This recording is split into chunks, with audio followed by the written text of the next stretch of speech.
Orale! Bienvenidos and welcome to the Familia FFP podcast. This is your host, Jorge Martin. Familia, we're back. I took a little bit of a break, but hey, we're back right now. We got some good, fantastic, increíble content coming your way, starting with this show, but also want to make sure you're checking us out on YouTube.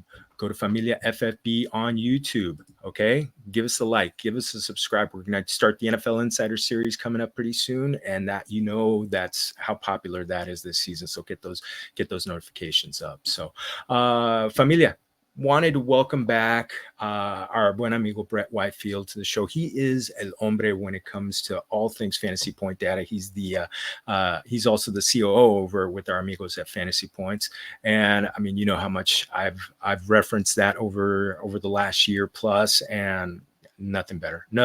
So you're going to find him at BG Whitefield Familia, and follow him on Twitter there on the Twitterverse. Get in there, give him a like and give him a follow. But hey, also make sure you're following that First Read podcast in the Fantasy Points podcast thread. Familia, he's co-hosting with Joe Marino, two guys who really know their stuff. You're going to learn so much stuff on football to start, and then you're going to learn so much, and you're going to be able to apply that for fantasy. So, Familia, let's bring him in. Vámonos. Welcome in, Brett. ¿Cómo estamos? Hey, Jorge, man, thank you for the warm welcome. Awesome to be back. I love what you do. Love the show. So excited to be here and talk some QBs with you, man. Yeah, you know what? I love that. You've been doing all this, great work. With studying rookie classes coming in. This quarterback class, kind of where does it stack up against some of the other ones that we've had recent memory or over the years?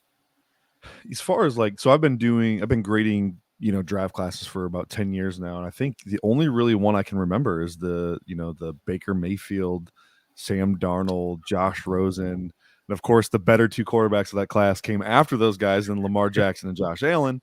But man, that's the only other class that kind of stacked up with the amount of talent at the top of the draft, where there's reasonably a bunch of ways to improve at quarterback. So it is interesting. When it comes to development of quarterback, I'm starting to wonder if kind of like nurture might start becoming a little bit more important than nature. The environment is so much, guys come in with incredible tools. I mean, gosh, we're going back to guys like Jeff George, Tim Couch, and I mean, in recent memory, I mean, Justin Fields was another guy, and Zach Wilson.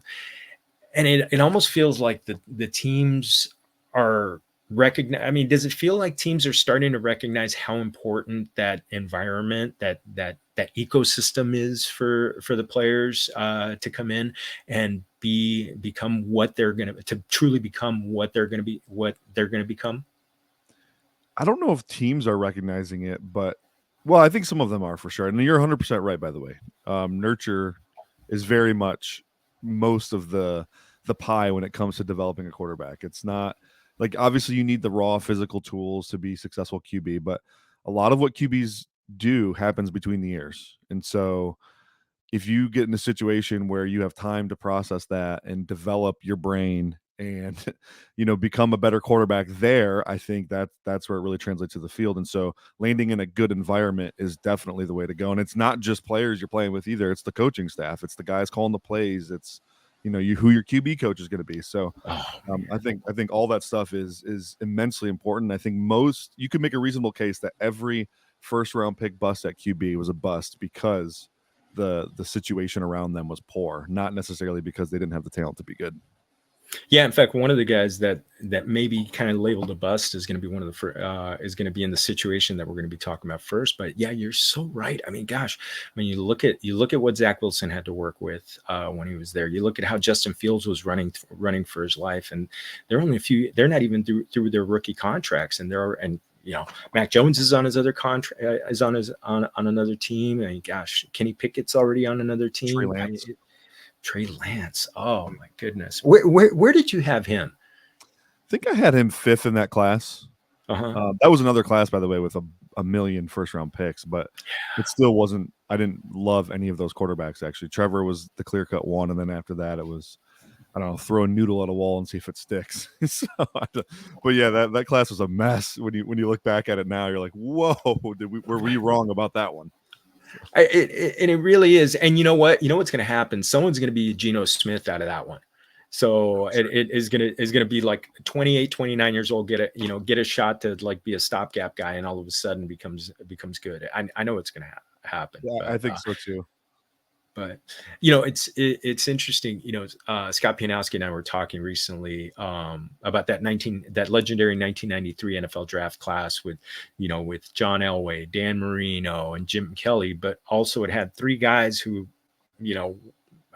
weren't considered great. Kenny O'Brien. We'll see what Jet fans say about Kenny O'Brien on games that they didn't have to play the Dolphins. But what kind of for a class to really consider to be a hit, is the batting average, is that batting average maybe of 50%? Is that kind of almost like the benchmark?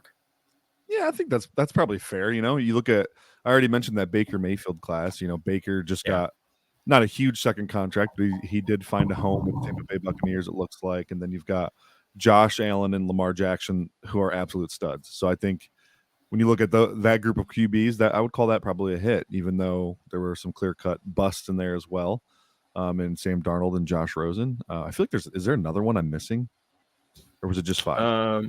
No, I think it was just 5. Okay. I think it was just 5. But yeah, I think you get near that 50% mark, especially when John Elway, Dan Marino, 2 top 5 QBs all time, in my opinion. So, that's a massive hit for that draft class. Yeah, and Jim Kelly took 4 teams to the Super Bowl. Right. So, and it's just like, and if he had come to the NFL directly instead of playing the USFL, his numbers might be, up there with Marino's. But no, incredible. I think, hopefully we get 2 Hall of Famers out of this class. So we'll see which one. But yeah, and coincidentally, we have 6 first rounders in this class from this one. So, and kind of talking about what you mentioned.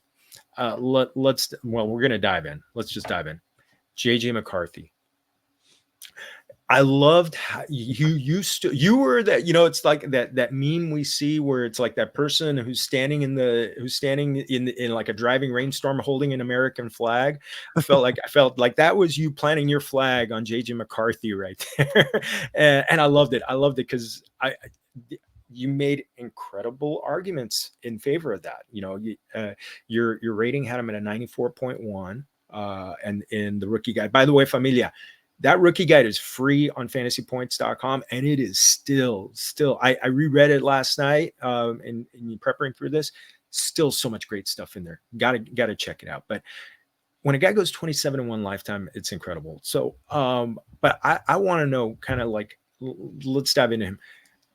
I love the arm comp that you had on him. What are the things that made you love him so much, and also kind of like where you think he could where he's going to naturally progress? So playing the quarterback position is so much more than just running around and throwing the football. I already mentioned, so much happens in the brain that's crucial to playing quarterback. And the way I kind of set up JJ through the whole process was he is the best guy in the draft at doing all of the quarterback central things well at a high level. So I think that gave him an extremely high floor. And then when you look at the raw tools that he has, the arm strength, the arm talent, the mobility that he has, I think that elevates him to now he's both a high floor and high ceiling player.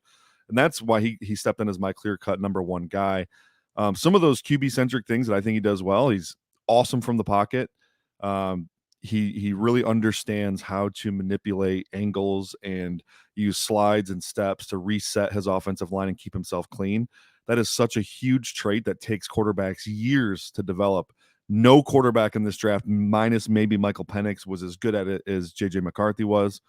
But he really does a good job of keeping himself clean. He wants to play the way it was intended to be played, the way it was drawn up.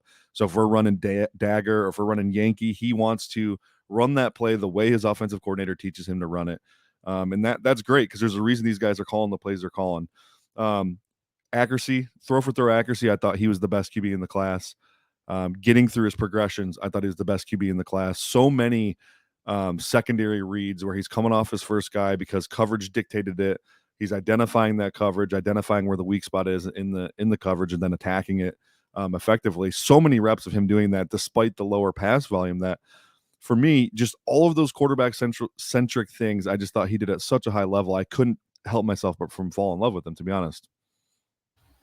And now, you mentioned he's going in, that he's a guy who's going to make the play, who's going to run the play as it's laid out, as it's designed. And he's going to a great play caller in Kevin O'Connell, who made us go crazy for Joshua Dobbs for a few weeks last year. And then he, even got a huge passing game out of Nick Mullins. So going into that kind of environment with a guy who was a quarterback, and how important is that going to be to JJ's development? I mean, talk about nature versus nurture when it comes to QB play. I mean, this is like, we'll get to Caleb in a minute. Caleb's also got a nice situation, but this is like unparalleled territory. He's stepping onto a team with arguably the best offensive tackle duo in the league. I think I would probably still put the Lions and the Eagles ahead of the Vikings, but they're right there. I mean, Christian Darrisaw and Brian O'Neill, as good as it gets at the tackle positions. I can't remember a first-round quarterback landing in a situation like that, where the offensive line is dang near elite, and then he's got the pass catchers, Justin Jefferson, who just got paid. He's sticking around. Jordan Addison, TJ Hawkinson. I mean, he's got a stable of tight ends. Josh Oliver, they brought in Robert Tunyon. They'll get a veteran running back in Aaron Jones, who is also awesome in the pass game. I mean, this is like, if JJ can't get it right with this group, then I'm going to look like the biggest moron on planet Earth. And you're right. I mean, talking about those guys. I mean, those guys elevated the backup quarterbacks last year after Kirk Cousins came out. So gosh, I mean, and that you're going to have these guys together for a while. Justin Jefferson just got signed his massive contract. Jordan Addison's going into just a second year. TJ Hawkinson, we'll talk about, Edwin Porras and I, do the Injury Prone podcast, and we're going to get into like his timeline. But right now he's probably not looking at starting the season before Halloween, but Tunyon has gotten a lot of good pub. I mean, if they're going to keep him clean, do you see him running a little bit? Yeah. JJ? Yeah, he can absolutely run. I mean, he had GPS times in college of 22 miles an hour, which is as fast as some of the fastest receivers in the class. So, I mean, this dude has absolute wheels. There's the famous play, I think he was a freshman, where he came in a blowout, and Blake Corum hits like a 60-yard run, and JJ McCarthy is blocking for him and actually catches him and runs past him when Blake Corum's in the open field running. Just to show you the kind of speed, Corum was a 4.52 guy after an injury, and JJ was, exponentially faster than him. So I think the running stuff is definitely there. I think Harbaugh pretty much always played it safe. That's kind of his MO, at Michigan. He low pass volume. They want to run the ball, a lot of real, pro style traditional offense, where I think you saw last year with Josh Dobbs and Kevin O'Connell that he is capable of dialing up some QB run stuff, some read option tags on the run game. I think you're going to see a little bit of that in McCarthy. I'm not going to get carried away and say he's carrying the ball 10 to 12 times a game or anything, but I think you'll see some good chain moving with the legs happening with JJ McCarthy. Yeah, 3 to 5 runs, guys can do a little bit of damage. But speaking of damage, doing some damage, and you referenced him already. Sam Darnold is kind of he's been taking all the reps at OTAs and minicamp, and are they kind of like setting him being JJ up to sit, kind of learn everything? But also the other part is, could Sam Darnold actually be pretty good in this environment that elevated Joshua Dobbs and Nick Mullins and those guys?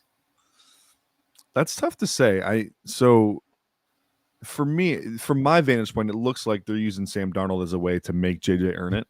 Yeah. I don't like bringing in rookie quarterbacks, especially it's not like JJ was the first overall pick. So they don't have any pressure to start him right away, So I like the idea of making him earn it and come in and beat a guy out, win that job. So for me, that's what it looks like they're doing. I don't think Darnold's in their long-term plans at all. I think if anything, if he does start a couple games for them, they hope he plays well and they can, eventually trade him and recoup some draft capital there. I think that's probably the idea. That's usually a great strategy in the NFL. So that's kind of how I view that situation. It wouldn't surprise me if they held them out for a few weeks, but I think eventually they're going to want to maximize that offense. I just don't see Sam Darnold being able to do that. They've got a bye in week 6, and then they've got a home date against your Detroit Lions. Could that be a good landing spot for that first game? It would feel late, but when you do line it up with the bye week, that is what everyone tends to target with the rookie QBs. Ultimately, it's going to probably depend on how they start, right? If they start 0-3, maybe you see JJ in week 4. If they start 5-1, maybe you don't see JJ until week 12. I don't know. It's going to really depend how the team's playing. If they feel like they're leaving a lot of yards and touchdowns on the field, I think we'll probably see JJ earlier than that. Awesome. So I want to jump into the next guy, Caleb Williams, who you also had a high rating on, 92.9. He's a 2022 Heisman Trophy winner, had just like an extraordinary season in 22-23. He was running for his life, it seemed like, on so many plays. But I wanted to focus on a quote that you had. Quote something that you wrote. Caleb Williams isn't quite yet a quarterback, more of an elite thrower of the football. And I really thought that said so much in one line. I saw what you were talking about. I wanted to see kind of like, could this mean that there might be more growing pains than maybe some people who were like getting overly excited over the number 1 pick? For sure. I mean, everything I just said about JJ having that high floor because of all the QB centric things he does well, throw that out with Caleb Williams. They're completely opposite prospects. Caleb is pretty much high risk, high reward quarterback prospect. The raw tools that are there are absolutely insane. You could very well be looking at a Hall of Fame quarterback. He is that talented of a kid. The problem is he just does not do anything of that QB play variety that we've talked about, identifying coverages, running the play the way it's drawn, manipulating the pocket to set himself up for success. Consistent accuracy, actually, repeatable accuracy has been an issue at times. I've seen this guy run, they've called, Cliff Kingsbury would call like double bubble from an empty set, which is basically a bubble screen to each side. And I've seen him turn down both screens that were wide open to then run around and throw the ball 20 yards out of bounds because he had to throw it away. It just stuff like that. It makes offensive coordinators' brains hurt. He does that a lot. And it's troubling because they just dealt with this in a guy in Justin Fields who had a lot of the same wrinkles. I didn't like Justin Fields too much when he was coming out. He's obviously a slightly less talented version of Caleb Williams, but a lot of the issues they had with Justin Fields, they're going to have with Caleb Williams early on. There should be some growing pains. Now, the one caveat I'm going to make, again, back to nature versus nurture. Yeah. This is a much better scenario than Justin Fields ever had the opportunity to play in. Just even down to the pass catchers, DJ Moore, Rome Odunze, Keenan Allen. Keenan Allen might be the most perfect player receiver to pair with Caleb Williams. Caleb's inability to play on schedule and in structure. Well, he's got the best receiver in the NFL at probably doing that, Keenan Allen, who's going to win short. He's going to dominate the middle of the field. He's going to beat his man quickly. He's going to force Caleb Williams to play within structure and play quickly. I think that's really going to help his development. Offensive line, again, like it's not great. I mean, I think Justin Fields was running around for his life last year. At the same time, a lot of that pressure was self-induced. I think if you go to the Fantasy Points data suite, data.fantasypoints.com, for those who aren't familiar with it, you'll see that Justin Fields accrued the most pressure on his own accord last year. So, and that is something we saw Caleb Williams do at USC as well. So again, there's some parallels here. However, the offensive line is probably in the best shape it's been in. You got Braxton Jones at left tackle and Tevin Jenkins at left guard. That makes a pretty formidable duo. Darnell Wright stepping at right tackle. He was a rookie last year. They had some growing pains with him. Most rookie offensive linemen don't play well, let's face it. I expect a massive leap for him. And then Nate Davis, who they gave a little bit of money to last offseason, I think he's probably going to have a much better season now that Darnell Wright has a little more seasoning. So this is a really good environment for Caleb Williams. So I expect him to develop. Unlike JJ, there's not really any other options either. So he's probably going to be playing from day one. I think they've already announced that actually, that he's the starting quarterback. So from the second the season starts, he'll be their guy, and it might take a while to get him in the swing of things, but once it clicks, it could be scary. How about Shane Waldron stepping into that OC role? Yeah, that's interesting because they went out and they committed to, gosh, this 3 receiver set, and a lot of resources at wide receiver. DJ Moore's, gets paid a good amount. Rome being a top 10 pick, and then Keenan obviously gets paid a lot. They give up some draft capital for him. Shane Waldron in the past has been a big proponent of 12 personnel. Now he comes from, his roots go all the way back to the Rams, the Sean McVay coaching tree, where McVay runs almost exclusively 11 personnel. So maybe that 11 personnel usage is in there somewhere. But when he was with Seattle, he was a big proponent of 12 personnel, and not only that, like rotating tight ends, 3-4 man platoons. They do have Cole Kmet, Gerald Everett. They just signed Mercedes Lewis yesterday, the 40-year-old tight end. So I'm a little unsure of what the plan is. If they're going to go straight 11 personnel, I think that's a much better fit for what they have on the roster right now. However, I'm just not sure what to think of Shane, and I think maybe his success was a little bit rooted in Seattle's identity, and the identity of the Bears is going to be entirely different. Yeah, and yeah, I'm kind of with you. I'm feeling that there's going to be some growing pains here, and I feel like from a fantasy standpoint, he's going off as the quarterback 12 in the 9th round right now. I feel like that might be a little bit aggressive to get that, to have the set it and forget it starter. I don't know if I feel that good that way. He'd be a guy I'd want to platoon this year, maybe kind of like, there's going to be some rough matchups in there. You got to figure that. So yeah, at QB 12, so you're expecting a lot from him. If I'm drafting Caleb that high, I'm probably unfortunately taking another QB relatively high. yeah. I know you're a big proponent of Jared Goff, right? So maybe you double tap that with Caleb and Goff to get your safe play in Goff and then your ceiling play in Caleb there. So yeah, maybe they'll line up on the certain matchups, being better for one of them on particular week. So we'll see. Want to go to the nation's capital, Jayden Daniels. Yeah, and I have seen everything all over the place for him. People who loved him thought he was the people who think he's going to be that he's going to that he's going to flame out. It just everything. You had a great score on him, 2023 Heisman Trophy winner. I know you love his rushing ability and his deep ball accuracy. Could that be enough to kind of get him off on the right foot this year? From a fantasy standpoint, absolutely. I mean, we're talking RG3 level prospect where he came in right away. I mean, ironically, it's the same team, right? Yeah. Same too. What's that? Same pick too. Yeah, same pick. Yeah, same.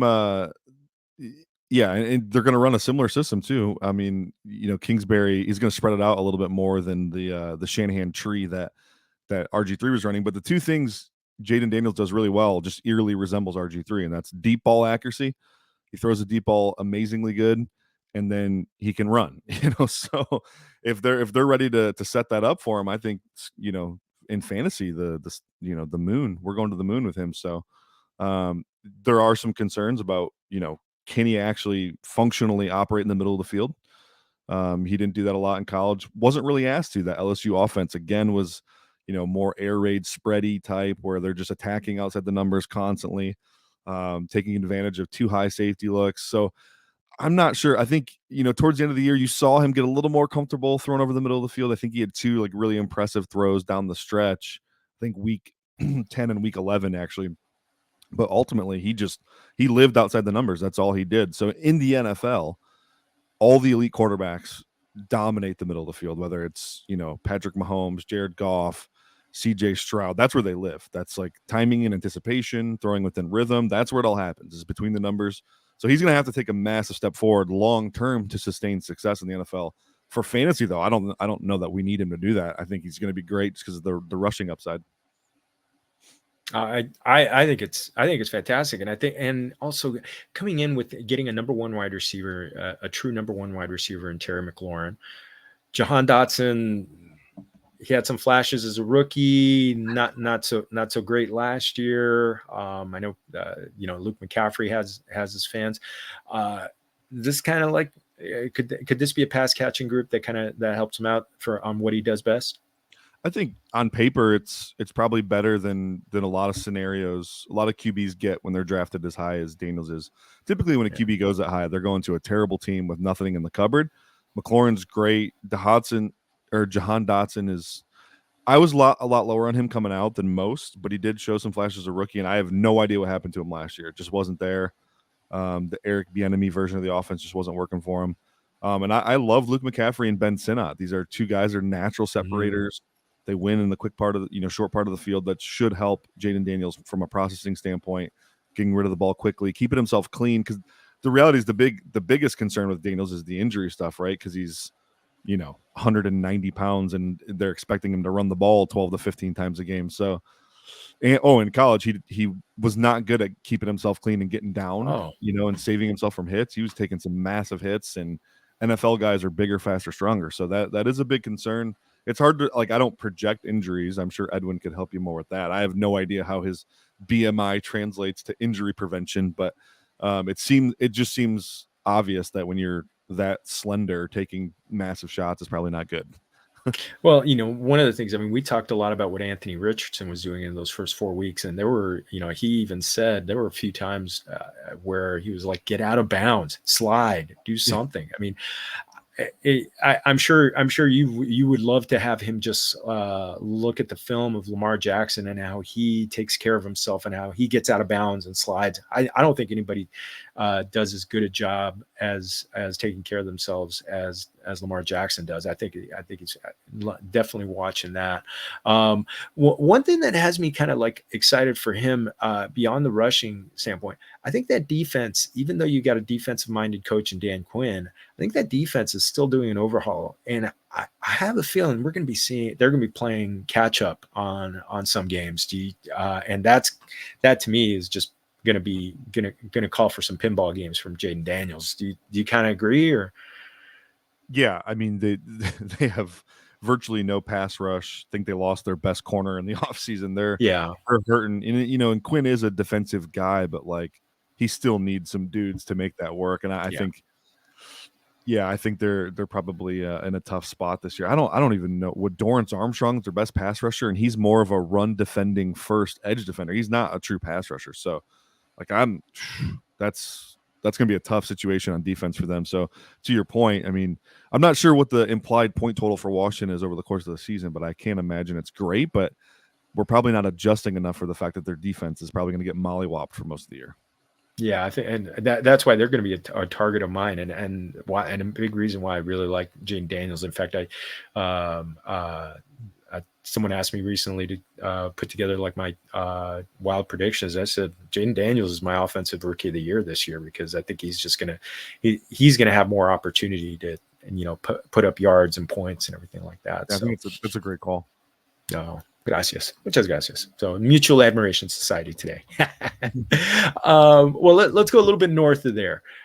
Drake May landed with New England, and it's people haven't made a big deal out of the fact that he's still kind of in that shadow of Brady. He's not the guy who replaces. He's the guy who replaces the guy who replaces Brady. So maybe it's a little bit easier, but I know I love the arm. But I'm a little bit worried about how much is new there. New head coach, new play caller, Alex Van Pelt coming from the Stefanski tree. How much would it help to have him sit for a little bit behind Jacoby Brissett? So you started this podcast by asking me if I thought teams were catching on to the fact that nurture is such an important part of QB development. So I hesitated to agree because of the New England Patriots, because they went one of the worst offensive groupings I've ever seen on paper, and they went and drafted a QB third overall, third. Not great. He's in a really tough situation. Thankfully, the one saving grace here with Drake May is that they have the ultimate meat shield in Jacoby Brissett. And I would play Jacoby Brissett as long as I possibly can. And Brissett is probably the best backup quarterback in the NFL.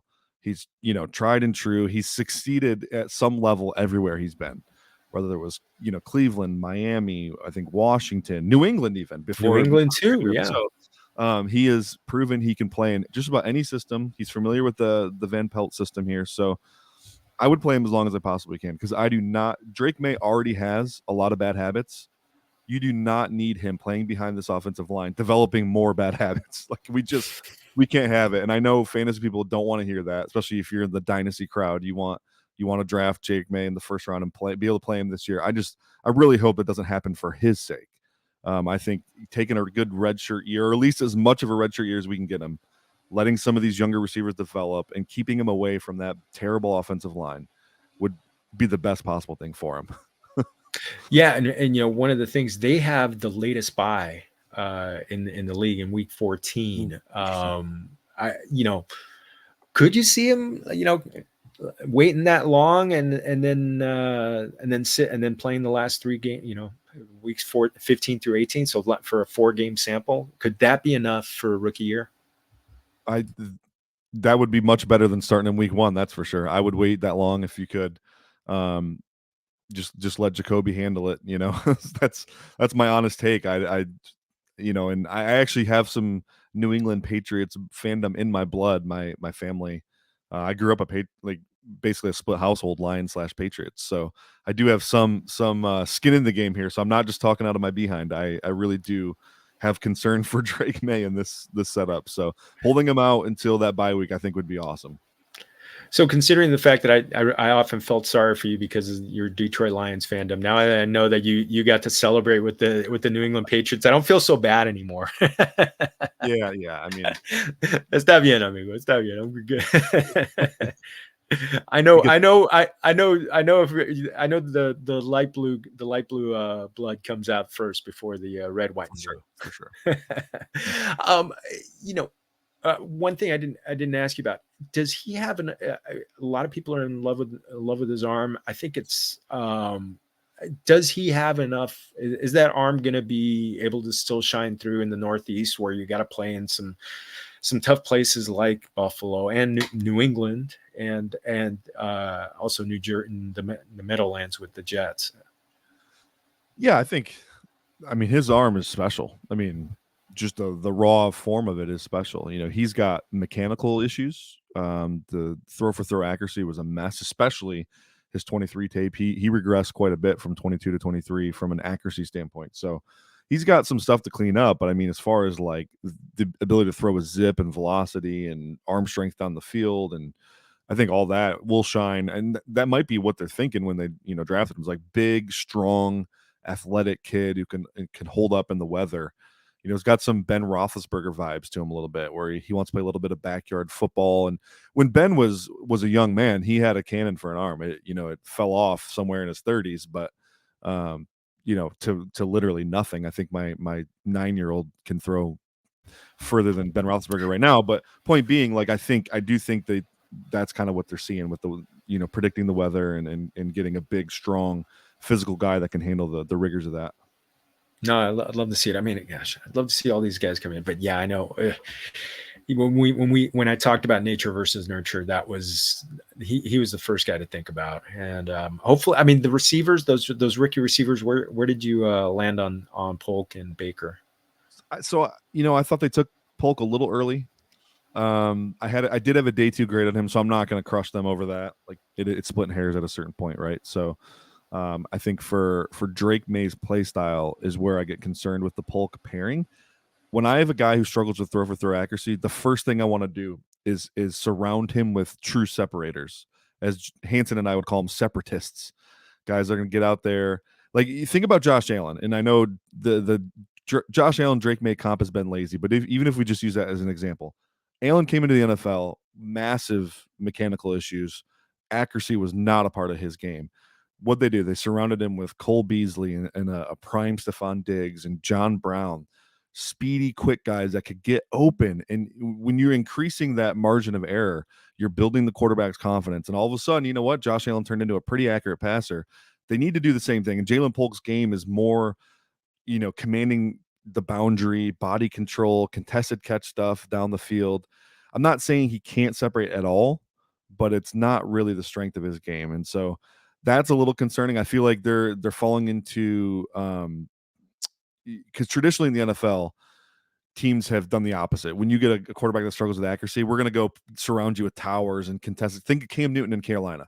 They gave him Kelvin Benjamin and Devin Funchess. Like, oh, you struggle with accuracy? Cool. We'll just give you guys that can go get the ball, massive catch radius. Well, that might work sometimes, but you're going to end up with a lot of turnovers. When you have to have it third down play, those plays are still not high percentage. As much as we like big physical receivers that can go up and get it, those plays are still not. That's not the best play in the playbook. I promise you that. So, Javon Baker too, another guy where I did like him. Fourth round pick is great. That's about where I had him. But I think I see him a little bit like I saw Rashee Rice coming out last year, where I think a move to the slot is probably inevitable for him. But they have Pop Douglas, who's established himself as a really good slot receiver. So there's some overlap there where I'm not sure how they maximize that unit and get the best three on the field, but they're going to have to figure that out pretty quickly. No, we're going to see, and it might be one of those things that it takes them a while to kind of figure it out, and maybe by the time they figure it out, that's when they can bring in Drake May into the mix and see if that works out. But yeah, and especially you're right, Jacoby Brissett needs to help them give them some kind of buoyancy during the season. So, all right, let's go Rocky Mountain High. Bo Nix. Yeah. Okay, first off, how shocking was him going where he went? But it was almost didn't they almost have to do it if they were going to get him? They had to do it. I mocked him to the Broncos, so that doesn't surprise me at all. I think I had Nix to the Broncos like as early as like March 1st or something. It just made sense. He's a like if you were like, hey Sean, what type of quarterback would you like to draft? It seemed like he would say whoever the most opposite of Russell Wilson is, like whoever is so departed from that play style. I just want that guy. Well, Bo Nix is that guy. He is, you're going to run a lot of short game, quick game, screens, keep him in rhythm and structure. Bo Nix is going to do all of those things at a high level, things that Russell Wilson was absolutely allergic to doing. Nix is going to do that. He's going to run your offense. He's relatively accurate. I think he needs to improve his high level accuracy. So like a lot of people kind of just throw the term accuracy out as one label.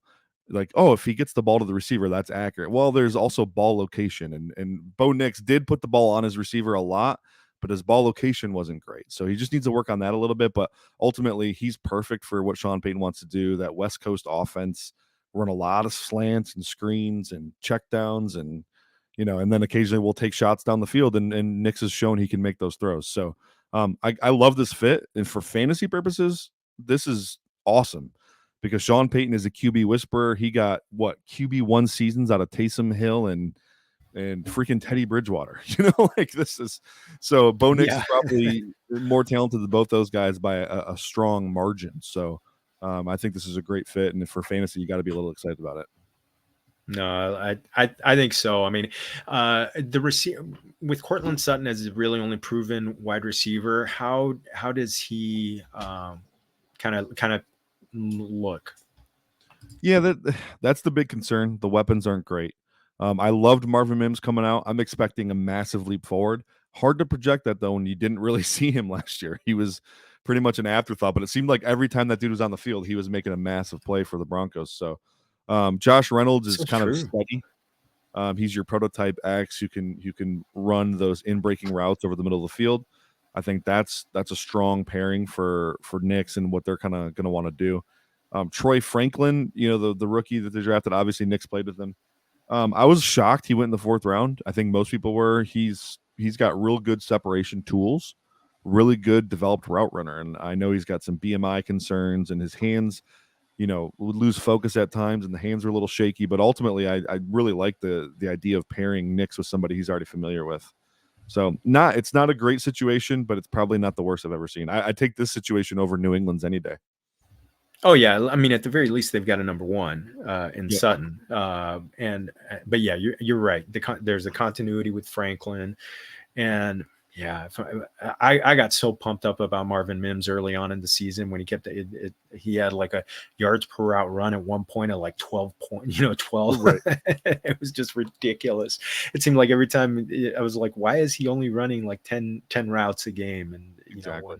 One of them he'd be a 65 yarder or something like that. But yeah, I mean, with this being the first time that Sean Payton has really drafted and developed a rookie quarterback, probably since the Dallas days. But I mean, he never, it was never a first round pick. But it is really the right situation for him, isn't it? For Knicks. Oh yeah, absolutely. Yeah. Gosh, I'm trying to think. Yeah, because Breeze they acquired via trade, right? So Yeah. um No, it's free agent signing, but he had that oh yeah, shoulder that he that's was right. He's coming off the that. shoulder. Mhm. Yeah, I mean So this seems like a great I mean, if Sean Payton handpicks you, you gotta feel good about, your ability to succeed there, I feel like so. hopefully, and we're going to see that one. That one's going to be a QB battle to watch, because we're hearing about three guys are going to be vying for that quarterback job, but we know it's going to be Nix's at some point. So Yep. awesome. I want to do a quick hit on Michael Penix. Want to do a quick hit on him. Obviously, we're not expecting him to play this year, but considering that there have been a lot of hits from the McVay coaching tree, Mhm. both head coaches and offensive coordinators coming out of there. I mean, how great a situation is it for him for someday, especially considering the fact that the skill players around him are pretty young. Yeah, I mean, it seems awesome. He's one thing he does incredibly well is elite pocket management. He doesn't take a lot of hits, doesn't get sacked, which is great because he's had injury issues in the past. Zach Robinson's also going to keep him clean with play design. They're going to have a lot of really cool schemed up stuff. We see it with all of those McVay, Shanahan guys, right? Where if it's not a quick hitter, it's some type of boot action where you're getting the QB on the move. I just I love it. I love the strong run game behind him with Bijan and Tyler Algier. I love Kyle Pitts and Drake London. They brought in Darnell Mooney, who he was way out of his league with the role he had in Chicago, but now that he's stepping in as a more number 2, number 3 role, slot separator type guy, I think that's an awesome role for Darnell Mooney, and I think it's going to pop in that system. So I really like the ecosystem. The offensive line also is incredible. Oh So yeah. he's in a really good shape if and when he does play. Probably not going to be this year, right? But you'd imagine maybe next year or the year after is when he gets his feet wet. So Yeah, I mean, if everything goes well, then that means he doesn't play. I mean, yeah. Edwin. The only concern that Edwin has about Cousins is that the Achilles is his plant foot, which makes it different from the Aaron Rodgers. So, but he's still expecting a full recovery. But yeah, I mean, you just got to keep, uh, and there's no concern. He has no concern over Penix's injury history, because Good. it's now far enough away that he's had 2 healthy seasons. So, and obviously going into a team with a good offensive line, that's going to keep him clean. That's going to that's going to help. So, I wanted to ask you a couple quick hits on your 2 guys, Bryce Young and Will Levis. Kind of they both had revamps to their environment. With you got both are going to have new play callers. They've added some skill. They've added some skill position, a couple receivers. They've also refurbished their offensive line. Starting with Bryce Young, did they do right by him? They went out of their way with pretty limited resources as well. They went absolutely out of their way to make this right for Bryce Young. So, for first read listeners, you've heard me do this rant 1,000 times already. But I am absolutely in love with the offseason, and the Carolina Panthers did, and they kind of stumbled into it, right? Their first choice at head coach didn't work out. They stumble into Dave Canales, who is, in my opinion, is probably the best play caller for Bryce Young, with what we've seen him do with Geno Smith and Baker Mayfield, and figuring out how to get those guys to settle down. 2 guys that really invited chaos into their life, didn't know how to play within structure.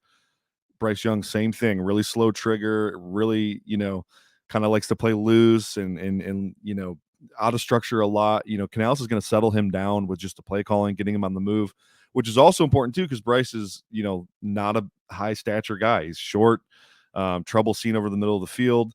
They brought in 2 awesome guards. They paid both those guards big money to come in, settling that up. The play calling, then they add a million pass catchers, getting in Deontay Johnson, who phenomenal receiver. Love Pittsburgh, that one. I can't believe they gave him away for a bag of balls. We have a new metric coming to the Fantasy Points data suite, and it's about average separation and how often receivers win. Deontay Johnson I think he's been, consistently top 5 in just about any way you slice the pie, whether it's man, zone, legit separator there. I mean, so getting Bryce Young, a guy who he can rely on to play within structure, get the ball out quickly is huge. Then they add in Xavier Legette, who is a big play merchant. This guy can take any ball he catches to the house. I absolutely love that. Then Jatavian Sanders, another guy who gives you some easy layups, Yeah. a good check down guy. Jonathan Brooks, they're gonna run the ball behind those new guards and have a good, he's a strong case to be a bell cow this year, but Chuba Hubbard's not too shabby as well. Really like what they do. They've improved just about every position for Bryce in front of him, kind of put all their cards on the table. Like, we want to make it work with this guy. So I love what they've done. I think this is absolutely huge for them. Who's the other one? Will Levis, you asked? Will Levis. Yeah. So Levis, he had some flashes last year, actually. Unlike Bryce Young, where Young really didn't. It was mostly just bad. Levis had some throws, some moments where you're like, okay, I see it. I can see I can see some quarterback in there. And then, obviously they bring in Calvin Ridley and Tyler Boyd. Again, what we talked about earlier with the accuracy, and you get a quarterback who struggles with that throw for throw accuracy. You want guys that can separate and get open. Calvin Ridley and Tyler Boyd have been doing that for a long time in the NFL. Offensive line help, those, I think all of that combined should make for a nice sophomore year for Will Levis. I like the combo of running backs they have, and Tony Pollard and Tajay Spears. These guys are excellent in the pass game. So Levis should have no shortage of weapons. And then the offensive line's taking a big step forward with J.C. Latham and then Peter Skoronski entering year 2 there. So I feel good all the way around about that. The play caller situation, I don't know a ton about Nick Holes, but I imagine Brian Callahan's going to be the one calling plays. Right. If he's, I don't know what system he'll be running. It seems like, because he's actually coached in a lot of variety of places, different offenses. He was in Detroit for a while, then he was in Cincinnati. So if he's, bringing that kind of Sean McVay vibe to the Tennessee Titans, though, I would very much enjoy that. And I think that would be a good move for Will Levis. No, hopefully. I mean, because we need more quarterbacks. Gosh, I mean, last year was such a rough year. Hopefully, we get health for the guys that are intended to start, the long term guys. But yeah, to be able to get one of these guys to maybe one of these guys to pop. I mean, it'd be great to see Bryce Young do well, because man, I there were points where I just wanted to give him a hug and make him soup, because it was just he just got so it was so rough there, and he really handled it with grace. So that showed a lot of leadership at that point. So, mi amigo, just before we close, we're getting into summer. It's it's grilling season, taco season. Anything you're looking forward to? I know last year you told me how much you love the Mexican food, especially the hot varieties, but anything you're really looking forward to this summer, whether it be grilling or at a restaurant? So I think after we talked last year, I got a Blackstone, the biggest one you can buy. And I've heard you mention that. Yeah, I've been whipping up just ridiculous food on there. And so now that it's getting hotter out, I'm out on my deck every day. I cook lunch and dinner out there pretty much every day. I think tonight I'm actually doing some fajitas. So a little more Tex-Mex style, though, not traditional Mexican, but it's going to be delicious, man. We're going to do fajitas with fans, steak, shrimp, chicken. Going to go all out. I have 4 kids, so I got to make a lot of food to feed all these kids, So so that's my thing. The Blackstone right now, I'm trying everything I can on there. There isn't anything you can't cook on it, honestly. It's just a big hot slab of metal that's non-stick. You can do whatever you want. I do pancakes out there, Mexican steaks, whatever, man. It's awesome. So all in the same day. I love it. I love it. Love it. Love it. Love it. Oh, beautiful. Beautiful. Hey, I'm signing off. Who knows? You might see somebody, a bald guy on your doorstep. Like, okay, are we making al pastor today or carne asada? Well, let's go. So, amigo, anytime. It's early over here, but I'm already thinking about dinner. So, muchas gracias, amigo. Hey, feel free, pump anything you want right now. Yeah, go to Spotify and search NFL First Read. That's the new podcast with Joe Marino. If you leave a 5-star review on there, you're eligible for our giveaway right now, which is a signed Dalton Kincaid football helmet of the Buffalo Bills. So that's a huge thing going on. The podcast is new. We've done 4 episodes. Episode 5 will drop Thursday.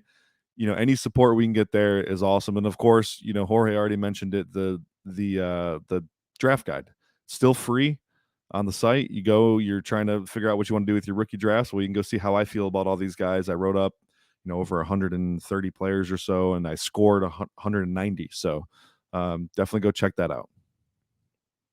Love it, love it, love it. Yeah, yeah. I can't say enough great things about the Fantasy Points data suite, Familia. Cannot say enough about it. Just I've relied on it so much. So, well, everybody, muchas gracias, Brett, for coming back. This was awesome. And Familia, make sure you're following us on YouTube. Hit that like, hit that subscribe. Come on. Give us a little thumbs up. If you throw a comment in there, you might see a little quick reply, but I know you're going to be giving a thumbs up to this episode.